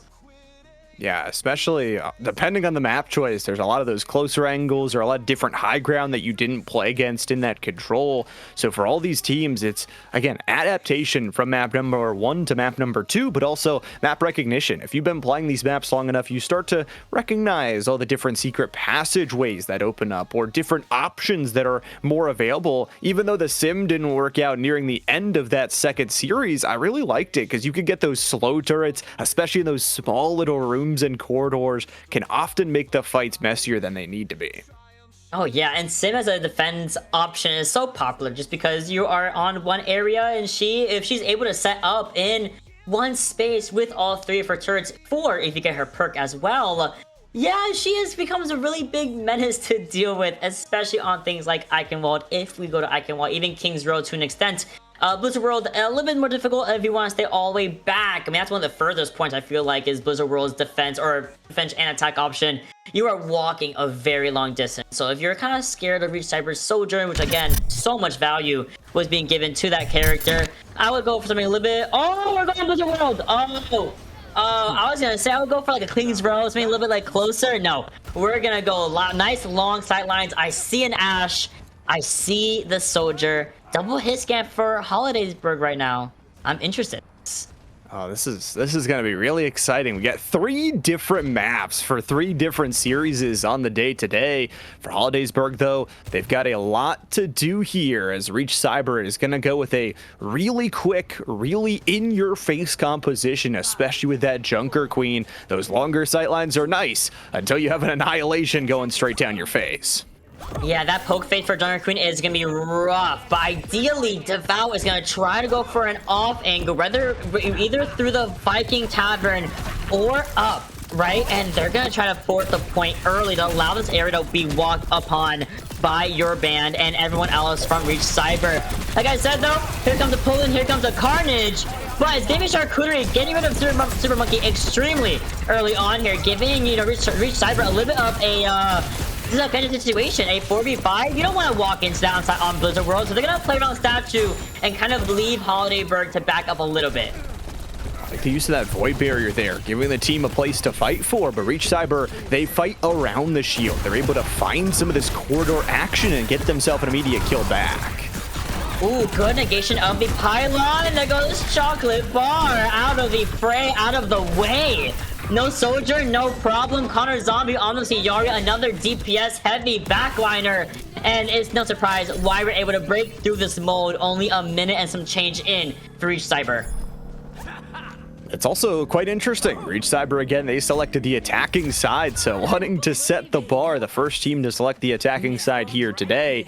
And again, because it is this hybrid type mode, there's no real extra checkpoints along the way other than that second one. So you don't really get that third extra time bonus. You get it at the beginning instead of in between the payload push. 100%. And you're also seeing a swap. We're off the Ramatra. We're actually going to be taking the Brawl to the Orisa here. Chocolate Bar slides out and barely escapes the clutches of Super Monkey Rocks, and he gets a beautiful headshot on Sombra. And now we're set up on this nice high ground. We're ready to go. We're scouting out for anyone else, like the Venture, and pretty much we are seeing Reach Cyber get a little bit stunted out here. The Queen forcing all the resources from her backline. Even the Captain Sun does get procced here, and the Tidal Blast. Charcuterie only has so many resources to mitigate those 2 support ultimates. I mean, Connor Zombie continues to be on a tear on this supportive role. That's a 4K, by the way, from the backliner from Reach Cyber. They blow up those long angles. Again, this composition is so in your face. They're almost to checkpoint number 1 already. Connor Zombie has been a problem. No matter what character we are touching, the Kiriko, the Iyari has been so strong. Devout gets an early pick onto Broadside's Wu Yang. Loba comes in for a touch, and the Spear gets used, the Javelin Smith gets used, the Gold also gets used, the Immortality Field gets used. Every resource in the book to try and save Lola from certain death. And now it's just the Baptiste to be cleaned up on. Just a really good job on these follow-up encounters. It's already the checkpoint. It's already a bonus on time, and 5 minutes on the clock here for Reach Cyber to push all the way to victory. Again, these turrets are putting in work alongside what is this offensive disruption. We'll see if they continue to go and have a nice time bank at the end of the checkpoint. Super Monkey picking things up. I didn't even know you could actually sit on that rock, on that little tower of Blizzard World, funnily enough. Bob used early from Rocksteady. Rocksteady may go down themselves, but the Bob is there at least for now, putting some pressure, especially through the window, which is going to take Connor Zombie out of the fight. EMP saves the day, thankfully, from Devout. And that means, I mean, they are within the reach of getting this payload pushed all the way to the end. Now, they did use Devout's ultimate, but your band is going to have a really good corridor to go. Beautiful overclock, taking out Phantom, taking out Devout. This is going to be a cleanup of the sentry from Hollidaysburg area, and they should be able to actually regain the defense finally after a stomp of a first and second point, they can breathe a tiny bit on third. They did use that Terra and Overclock, but the nice thing about winning that team fight, now Reach Cyber is not going to have the protection of the payload to walk down these long corridors. They're going to have to find their team fight. Definitely think I used early. We couldn't eat the Captain Sun. We're Sunstronger. Rampage. We're also hacked. And Lola doesn't have a Kiriko to cleanse that anti-nade. So the Captain Sun explosion, it gets so much free value. Tidal Blast just for good measure. Might be a little bit of an over-investment from Phantom, but I think Reach Cyber are confident they're going to push all the way. Is there even time to contest? It feels like not. Down to 0? Nope, there is not. And Reach Cyber fully successful on their push all the way towards the end. The attacking side is good. Hollidaysburg will now have to answer. They do. Oh, and I called it, you know. I was like, it feels really good to be attacking first and setting the pace with a 3-minute time bank on third point. I apologize, Hollidaysburg area. I didn't mean to cast or curse you. But is it doable? Yeah. Everything is doable in this game. Things happen, mistakes happen, good plays happen, and people kind of just lock in. There's been times where I feel like I got possessed by the soul of a pro player and I pop off for 10 seconds. And that's sometimes all you need, you know? So Hollidaysburg area, they have their work cut out for them. They need to get to third point with at least over a minute. It's gonna be really hard, but they're gonna try to do it on the good old Reinhardt. I love it. Bring the shield, bring the hammer, and get ready to go here because you're going to need it.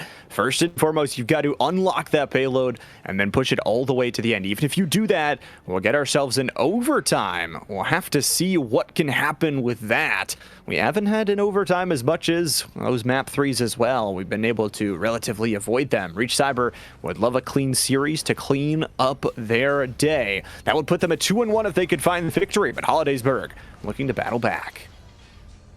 They're going to definitely try to. Can't wait to see what happens here at the same time. Double speed comp with the Juno and the Lucio. Very interesting to see that come out from Hollidaysburg area. Either way, we are going to be seeing the high ground controlled by the Sigma. We have the sniper of the Hanzo playing this nice statue area. You have the pylon there, and you have a beautiful headshot onto broadside. That is going to be the opener here for Reach Cyber, and you can see the rest of the team are splitting. Lolas goes in, gets completely shut down and punished by the opposition. Vall should be able to get cleaned up by the Genji, but you can already see, I think Connor Zombie wants to see if we can get another lick of, another lick here, and we find it. Boy, Connor Zombie, I mean, singing the praises, continue to do so. Finds the healing onto Super Monkey to make sure they don't fall, and then finds that wraparound. It's just so tough to battle into this composition. Super Monkey, another headshot.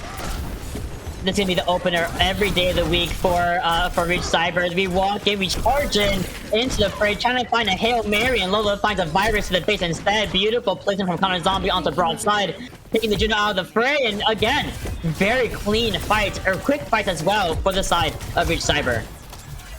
Unfortunately for Hollidaysburg, they're starting to run out of time. They haven't really built up the ultimates is the bigger problem, so especially that shatter can open up things through this big archway onto the statue area, but they're focusing down that healing pylon first. Now they need to take the team fight. Oh, deflect used, but that little wave from the Wu Yang goes right through it, which I can see Rocky did go down despite the deflect being active. The charge shut down with the rock. Now we're just playing around the statue. Both shields from the Sigma and the Reinhardt are relatively low here. We gotta be very weird because you can already see Reach Cyber there. They're getting to their limit. They're backing up to the point proper. But Chocolate Bar does, in fact, get headshotted by the Yari from so far away. The virus comes through the hack as well. And there goes Rocksteady once again, taken down by his brethren. Oh, that Genji being dropped first just makes the fight so tough, especially without the shield pin incoming, but that's just going to put the Reinhardt in front of everybody. They immediately go down because of it.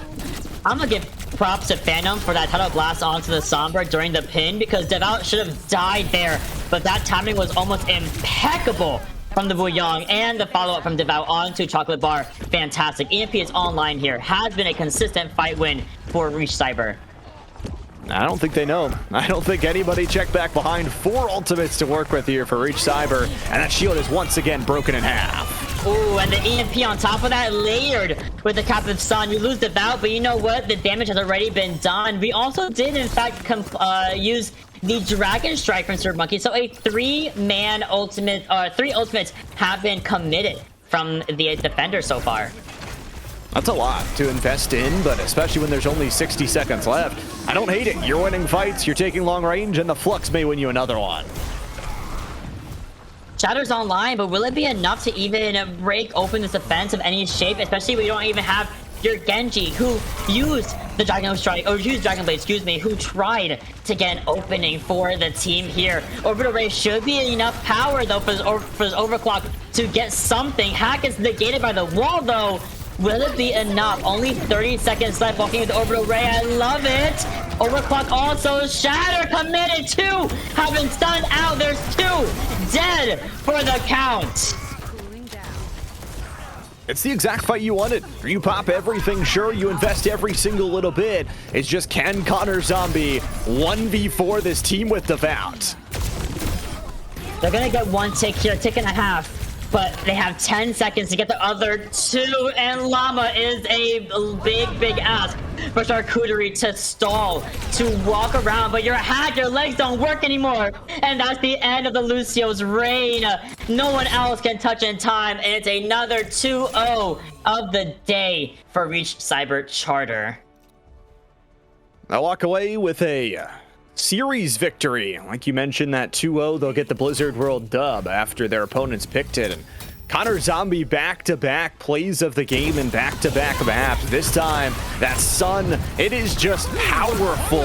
Layers in, destroys the Immortality Field, and you can see the aim. Solid, already had the double, and then followed up for eventually that quadra kill off screen. So those extra kills, especially as a support, just bolstered what the team fight could do. And for Reach Cyber, they now move to 2-1 on the season. They're back in the positive. They sure do. Yeah, it feels really good to be in the positive, especially only on week 4. I believe there's a couple of extra weeks before we get into the thick of it, into the playoff season. But they are looking fantastic, and they continue to play as strong as they are with a composition kind of like the Sigma, the Sombra, the Doomfist. The flexibility really is I think something that is kind of putting them a little bit above some of our other teams. They can flex to all these compositions and also play them all well. And there's no shame in being more of a, brawl-centric team, more of a dive-centric team, but to have that ability to go back and forth is something that it has to be commended, again, especially at the high school level. Yeah, you got to give them major props. And I think for Hollidaysburg area as well, the record, even though they're 0-3, 0-6 on maps, I think they've showed some bright spots. You especially look at that last team fight where they were able to use all three of those ultimates at once, be able to find a team fight together. And then, when you take a step back and look at the reason that they were kind of losing some of those team fights was the supports on the other side were having a heck of a day. So I'm excited to see how they improve. Again, a newer roster for them here this year. Still lots of Overwatch left to play in the season, and we'll have to see how they grow. Absolutely. And as you mentioned earlier in this broadcast, we have more than just Overwatch happening. We have Rocket League, we have Marvel Rivals, we have day streams, we have night streams every single day of the week, Monday through Friday. So tune in as much as you possibly can, not even just on the main channel here of the esports company, but also on all of our side streams from PIA 1 down to PIA 9. So many things happening, so many good things happening between all of our divisions, all of our leagues. In the meantime, though, give us a little follow, give us a little shout out, and we will also head out for the day. Wonderful 3 series we were able to cover. Beautifully done from all 6 that we were able to broadcast today, Llama. But that is the end of the show, at least for today. Again, tune in tonight, tune in for the rest of the week for some of your favorite teams, some of your favorite schools, and some of your favorite games. In the meantime, have a wonderful one. Shout out to, of course, our producer, as always, our solo prod and obs, Nick, as always, putting on a fantastic show. Absolutely, little clap for Nick out there. And with that being said, a true end to the stream. Have a good one, everyone, and we'll see you guys later in the week.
풋풋하게 살아가는데 꿈은 이뤄지는